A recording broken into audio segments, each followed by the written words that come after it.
In February 1st of 1960, four freshmen of the Agricultural and Technical College of North Carolina sat down at a white-only lunch counter in Greensboro, North Carolina. David Richmond, Franklin McCain, Ethel Blair Jr., and Joseph McNeil. These college students risked their lives to stand up to segregation, creating the sit-in movement. Four young university students wanted to be served in a store's lunch counter, but the waitress replied to them saying that they didn't serve any Negroes there. A black woman working there scolded the four young men, and the store manager asked them to leave. They stayed there, however, until the store closed at 5:30. After that afternoon, they decided to make a movement that changed the U.S.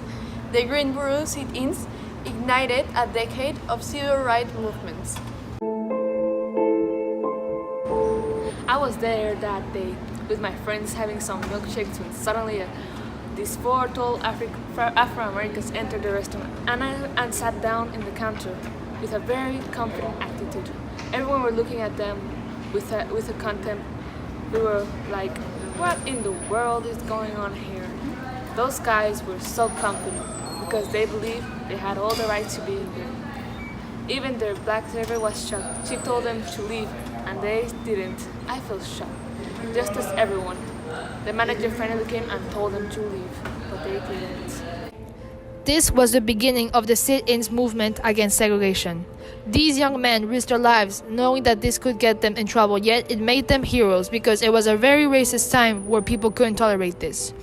They opened the door at all Afro-Americans, and it was a time to change this issue. This proved that young Americans could protest against segregation directly and have a real impact.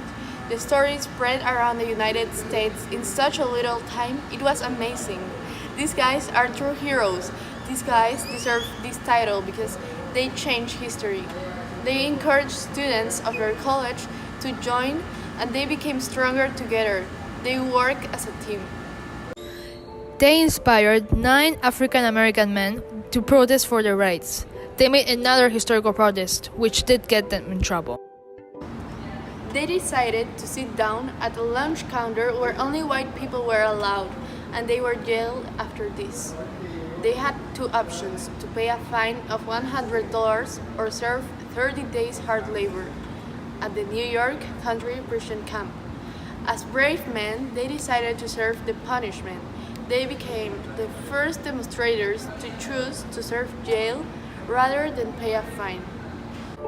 While serving their sentence, they inspired more groups of people to protest, one of them being the 29 students of Alabama State College. I remember that day like if it was yesterday. I was in the Montgomery Country Courthouse. I was heading to the bathroom when suddenly I heard many loud voices shouting, "The Negroes are here!" I thought they were assaulting us, so I looked behind me slowly with fear, but I was wrong this time. It was just the brave Afro-Americans coming to sit down to snack. It was one of those groups of young college students. They sat down to eat, and the white young men surrounded them, insulted them, and they harassed them, yet they did not care. These young men weren't sent to jail, but their actions did have a punishment. On those times, what they did was considered a crime, so no matter how brave their actions were, they had to pay the consequences. They had to risk their lives for freedom, and luckily they didn't get sent to jail or killed. Instead, the Alabama government expelled the 9 leaders of the group from the school, and the others, he admonished them. The movement spread North Carolina all the way to South Carolina, Florida, Tennessee, and Virginia, and other 15 states.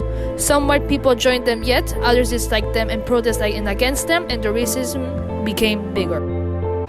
These years were crazy. I was impressed with the power these men had. I was the owner of a restaurant in Tennessee, and I had to close my restaurant when I realized how powerful these men were and what strong voice they had. A protest happened once, and I wouldn't allow it to happen again in my restaurant. It is so incredible that only 4 college students can make so many changes in society. They made such big impacts, like making restaurants close. They are heroes. They use no violence, only words and peace. This was the beginning of a new decade, which meant a unity made of new minds and new rules.